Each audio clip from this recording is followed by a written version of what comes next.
Oke, baik. Assalamualaikum warahmatullahi wabarakatuh. Selamat pagi, siang, sore, dan malam kepada Bapak Fazma selaku dosen dari kelas Tata Tulis Ilmiah. Perkenalkan, saya Ataya Kalisa Putri dari kelas IF 46 Gabungan 04 dengan NIM 13012234143.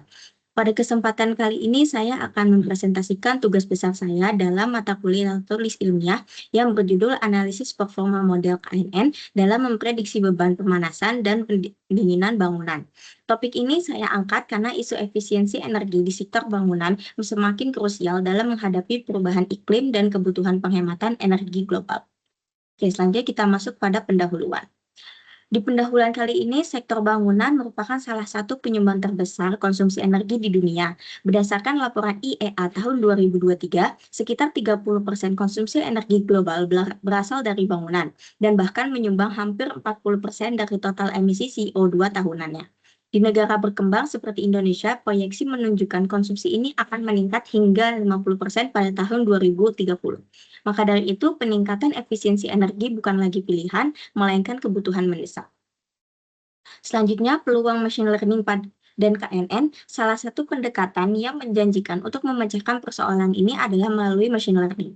Menurut Kadir dan Nora, tahun 2018, metode berbasis machine learning mampu memberikan akurasi yang jauh lebih tinggi dibanding dengan metode konvensional. Dari berbagai algoritma, saya memilih Key-Nearest Neighbors KNN karena memiliki struktur yang sederhana namun cukup efektif.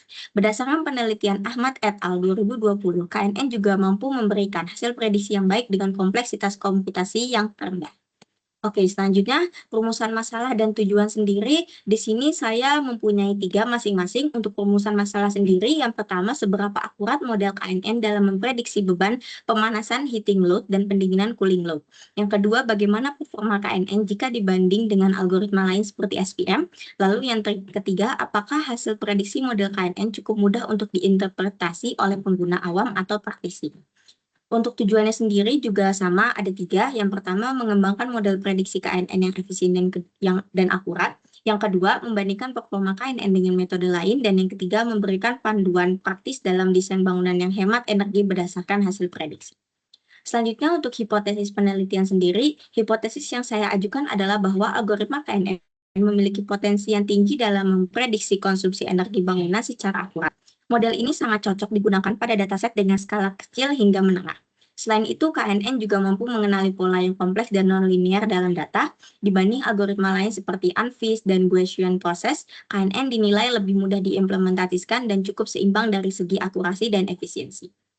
Selanjutnya, untuk rencana kegiatan dan jadwal kegiatan sendiri, yang pertama, kajian pustaka untuk memahami teori yang mendasar. Yang kedua, pengumpulan dataset dari sumber terpercaya. Yang ketiga, pre-processing data, yaitu membersihkan dan menyiapkan data agar optimal untuk pelatihan. Yang keempat, pengembangan model KNN. Dan yang kelima, evaluasi performa model menggunakan metrik tertentu. Dan yang terakhir, analisis hasil sebagai dasar untuk kesimpulan dan rekomendasi. Untuk jadwal kegiatannya sendiri, dalam slide ini saya menampilkan jadwal kegiatan penelitian yang saya laksanakan. Jadwal dirancang agar tiap tahap mendapat waktu yang cukup dan tidak saling tumpang tindih. Hal ini sangat penting agar hasil yang diperoleh tidak hanya tepat waktu, melainkan juga memiliki kualitas yang baik.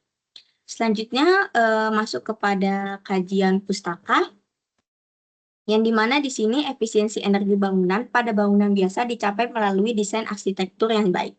Studi Pereira et al. 2019 menunjukkan bahwa desain yang optimal dapat mengurangi konsumsi energi besar sekitar 30-50%. 3 faktor utama yang mempengaruhi efisien adalah orientasi bangunan, material selubung, dan karakteristik karma. Ketiganya secara langsung mempengaruhi kebutuhan energi untuk pendinginan dan pemanasan. Selanjutnya, machine learning untuk prediksi energi juga sangat efektif untuk prediksi energi karena mampu memahami pola yang kompleks dan hubungan nonlinear antar variabel. Amashi dan El Gouhair 2018 menyatakan bahwa metode ini memberikan hasil yang lebih akurat serta estimasi yang lebih cepat dibanding pendekatan tradisional. Selanjutnya, kita akan membahas algoritma K-nearest neighbors. KNN adalah algoritma yang non-parametrik, yang menggunakan pendekatan jarak, biasanya Euclidean distance, untuk menentukan tetangga terdekat dari data baru. Nilai prediksi biasanya didapat dari rata-rata nilai K tetangga tersebut. KNN sangat sesuai untuk dataset ringan, ukuran kecil hingga sedang, dan cukup mudah dipahami dan serta diimplementasikan. Selanjutnya, untuk penelitiannya, penelitian terdahulu telah menunjukkan keberhasilan pendekatan data driven, misalnya Kadir dan Nora pada tahun 2018 menunjukkan bahwa model prediksi bisa mencapai R pangkat 2 sebesar 0,92.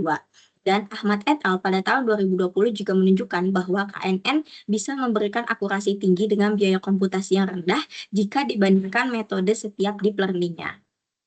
Selanjutnya, kita akan masuk ke metodologi dan desain sistem. Di sini saya membuat flowchart sistem yang dimana flowchart ini itu menggambarkan alur sistem dari awal hingga akhir. Dimulai dari pengumpulan dataset energi, habis itu efisiensi, dilanjutkan dengan pre-processing seperti normalisasi data dan deteksi outlier, lalu pembagian data, pelatihan model, evaluasi, hingga pemanfaatan model akhir untuk pengembalian keputusan efisiensi desain. Selanjutnya untuk dataset sendiri, dataset yang saya gunakan adalah energi efisiensi dataset dari UC Machine Learning Repository. Dataset ini terdiri dari 768 sampel dengan 8 fitur input yang menggambarkan karakteristik bangunan seperti surface, area, wall area, dan orientation. Dua variabel target utama adalah heating load HL dan cooling load CL. Selanjutnya akan kami lakukan processing data, yaitu pada tahap ini dilakukan untuk memastikan data itu akan siap dilatih, dimulai dari pemeriksaan data kosong, distribusi nilai, normalisasi, hingga deteksi outlier. Preprocessing itu penting karena agar model nantinya tuh tidak salah membaca skala atau distribusi data. Selanjutnya saya akan mencari missing values-nya ya, berdasarkan hasil analisis tidak ditemukan adanya missing values di seluruh fitur dataset. Dengan demikian proses imputasi tidak diperlukan dan kita bisa langsung lanjutkan ke tahap berikutnya. Selanjutnya distribusi data, distribusi setiap fitur diperiksa, hasilnya menunjukkan bahwa beberapa fitur memiliki distribusi yang sangat berbeda. Bahkan ada yang skewed, ini menunjukkan bahwa normalisasi diperlukan agar semua fitur berada pada skala yang sama. Selanjutnya, korelasi. Di sini korelasi antar fitur dianalisis melalui heatmap. Salah satu temuan menarik adalah korelasi sangat tinggi antara HL dan CL, yaitu sebesar 0,98. Ini menunjukkan bahwa heating dan cooling load cenderung naik turun bersamaan. Selanjutnya, deteksi outlier dan normalisasi. Box plot di sini menunjukkan adanya outlier pada beberapa fitur. Normalisasi dilakukan menggunakan min-max scaling untuk menyesuaikan semua fitur ke rentan 0,1 sehingga prediksi menjadi lebih akurat. Selanjutnya di sini kita juga normalisasi lagi. Setelah normalisasi, distribusi data menjadi lebih seragam. Ini membuat algoritma KNN lebih efektif karena berpengaruh skala antar fitur telah diseimbangkan. Selanjutnya, kita akan mengimplementasikan model KNN-nya. Model KNN akan dilatih pada data yang telah diproses. Proses prediksi dilakukan dengan menghitung jarak ke tetangga terdekat dan menghitung rata-rata target dari data tersebut. Pemilihan nilai K yang optimal dapat mempengaruhi performa model. Selanjutnya, metrik evaluasinya di sini kita menggunakan 3 metrik, yaitu ada MAE untuk rata-rata kesalahan absolut, RMSE untuk penalti terhadap kesalahan besar, dan R kuadrat untuk seberapa besar varians data yang bisa dijelaskan oleh model. Ketiga metrik ini digunakan untuk memberikan evaluasi yang menyeluruh. Selanjutnya, ini adalah daftar pustaka yang saya gunakan. Sebagai penutup, dapat disimpulkan bahwa KNN adalah algoritma yang cukup efektif dan efisiensi dalam memprediksi beban energi bangunan. Hasilnya cukup akurat, mudah dipahami, dan layak dipertimbangkan sebagai alat bantu dalam desain bangunan hemat energi. Sekian presentasi dari saya. Terima kasih atas perhatiannya. Mohon maaf bila ada kesalahan. Wassalamualaikum warahmatullahi wabarakatuh.